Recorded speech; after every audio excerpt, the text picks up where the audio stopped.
کائنات کی وسعتوں اور آخری حد تک پہنچنے کی انسان کی جستجو آج تک نظام کائنات کے بارے میں طرح طرح کے مفروضے اور نظریے قائم کرتا اور وقت کے ساتھ انہیں تبدیل کرتا آیا ہے۔ کائنات ایک ہی ہے یا بہت سے جہاں آباد ہیں، یہ سائنسدانوں اور فلسفیوں کے لیے ہمیشہ سے ایک بڑا سوال بنا رہا ہے۔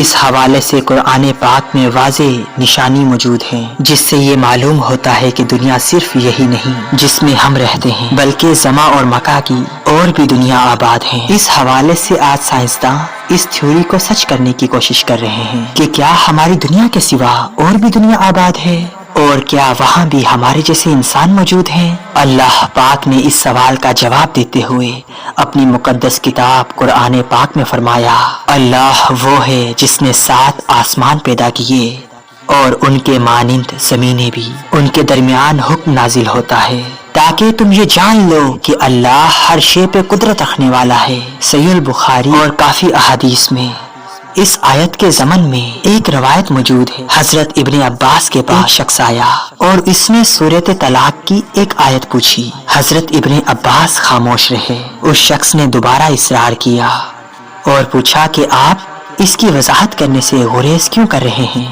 اس پر حضرت ابن عباس نے فرمایا کہ 7 زمینوں سے مراد کہ ہماری ہی زمین جیسی 7 اور زمینیں ہیں۔ ہر زمین پہ ہمارے محمد صلی اللہ علیہ وآلہ وسلم کی طرح ایک پیغمبر آئے ہیں۔ حضرت آدم علیہ السلام کی طرح وہاں بھی آدم، حضرت نوح علیہ السلام کی طرح وہاں بھی نوح، اسی طرح ابراہیم، موسیٰ اور عیسیٰ علیہ السلام کی طرح وہاں بھی نبی مبعوث ہوئے۔ یہ وہ سوال تھا جو آج سے 1400 سال پہلے حضرت ابن عباس سے قرآن پاک کی مقدس آیات طلاق کے حوالے سے پوچھا گیا تھا۔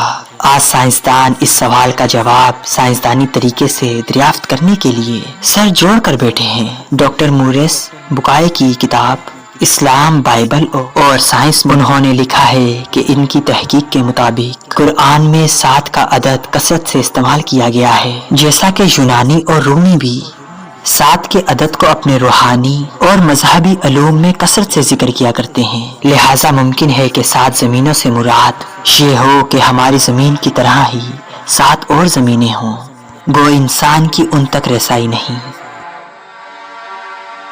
آج سائنس کے مطابق بے شمار دوسرے سیارے اور سورج کی طرح بے شمار ستارے اس کائنات میں بکھرے پڑے ہیں، اور ہمارے کائنات کا نظام شمسی اس کائنات کا صرف ایک چھوٹا سا ٹکڑا بھی نہیں ہے۔ دراصل ساحل سمندر میں ریت کے ذرات کم ہیں، مگر کائنات میں پلینٹ، سیارے اور سورج وغیرہ اس سے کہیں زیادہ ہیں۔ لیکن قرآن مجید کی اس آیت کی بات کریں تو علماء کے درمیان مختلف رائے اور آرا پائی جاتی ہیں۔ کچھ علماء کا خیال ہے کہ یہ 7 مختلف زمین اور آسمان ہیں، جبکہ دوسرے کی یہ رائے ہے کہ یہ 7 کائنات ایک دوسرے کی ہم شکل ہیں، یعنی کہ اس زمین پر اگر زید نامی ایک شخص موجود ہے تو وہ مزید 6 زمینوں پر بھی موجود ہوگا۔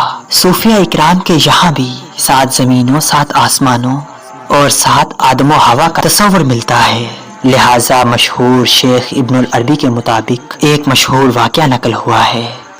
شیخ ابن العربی فرماتے ہیں کہ میں نے ایک دفعہ ایک ایسی قوم کے ساتھ بیت اللہ کا طواف کیا کہ جن کو میں نہیں جانتا تھا۔ ان میں سے ایک نے مجھ سے کہا، کیا تم مجھے جانتے ہو؟ میں نے کہا کہ نہیں۔ اس نے کہا کہ میں تمہارے سب سے اولین آباء و اجداد میں سے ہوں۔ میں نے پوچھا کہ تمہیں مرے ہوئے کتنا عرصہ گزر چکا ہے؟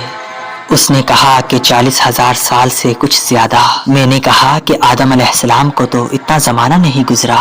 اس نے کہا کہ تم کون سے آدم کی بات کر رہے ہو؟ کیا تم ان آدم کی بات کر رہے ہو جو تم سے قریب ہیں، یا پھر تم کسی اور آدم کے متعلق؟ لہٰذا شیخ ابن العربی فرماتے ہیں کہ جب میں نے اس کی یہ بات سنی تو مجھے وہ حدیث یاد آ گئی کہ اس زمین جیسی 7 اور زمینیں اور آسمان اور 7 آدم اور ہوا بھیجے گئے ہیں۔ اہل حکمت نے 7 آسمانوں اور ان کی خصوصیات میں کچھ یوں ذکر کیا ہے کہ زمین سے آسمانی دنیا کی اور ایک آسمان سے دوسرے آسمان کی مسافت 500 سال کی سفر کی دوری کے مطابق ہے، اور اسی طرح ہر آسمان کا اپنا اپنا حجم یعنی والیوم ہے۔ پہلا آسمان دودھ سے بھی زیادہ سفید ہے، مگر کوہ کاف کی سبزی کی وجہ سے یہ ہرا نظر آتا ہے۔ اس آسمان کا نام رقیہ ہے۔ دوسرے آسمان کا نام سدوم یا مؤون ہے اور وہ ایسے لوہے کا ہے جس سے روشنی پھوٹتی ہے۔ تیسرے آسمان کا نام ملکوت یا ہایون ہے اور وہ تانبے کا ہے۔ چوتھے آسمان کا نام ظاہرہ ہے اور وہ آنکھوں میں خیر کی پیدا کرنے والی سفید چاندی سے بنا ہے۔ اور ساتویں آسمان کا نام لاویہ یا لامیہ ہے جو سرخ یاقوت کا ہے اور اسی میں بیت المعمور ہے۔ اسی طرح رسول خدا صلی اللہ علیہ وآلہ وسلم کا سفر معراج واضح ثبوت ہے کہ رسول خدا نے براق پر سفر کرتے ہوئے جبرائیل کے ساتھ آسمانوں کا سفر کیا جس کے اندر 7 آسمان بھی شامل تھے، اور رسول خدا صلی اللہ علیہ وآلہ وسلم نے مختلف آسمانوں میں پیغمبروں اور رسولوں سے ملاقات کی، جبکہ 7 زمینوں اور آسمانوں کی ایک تعبیر جدید نظریہ ملٹی ورس کی شکل میں دی جاتی ہے۔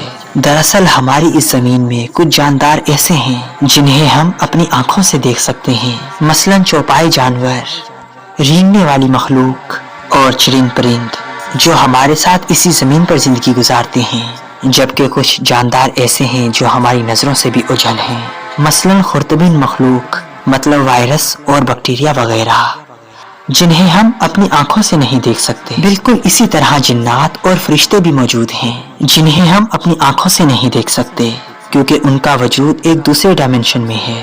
اسی نظریے کو ملٹی ورس کا نام دیا جاتا ہے، یعنی کہ اس کائنات کی طرح سے دوسری کائنات کا وجود ہونا، باوجود اس کے کہ نہ تو ہم اس کائنات کو دیکھ سکتے ہیں اور نہ کبھی اس میں داخل ہو سکتے ہیں۔ حدیث مبارکہ کے مطابق پہلے آسمان کے مقابلے میں دوسرا آسمان اتنا بڑا ہے جیسے کسی صحرا کے درمیان ایک انگوٹھی موجود ہو، اور دوسرا تیسرے کے سامنے ریگستان پر پڑے انگوٹھی کے برابر ہے۔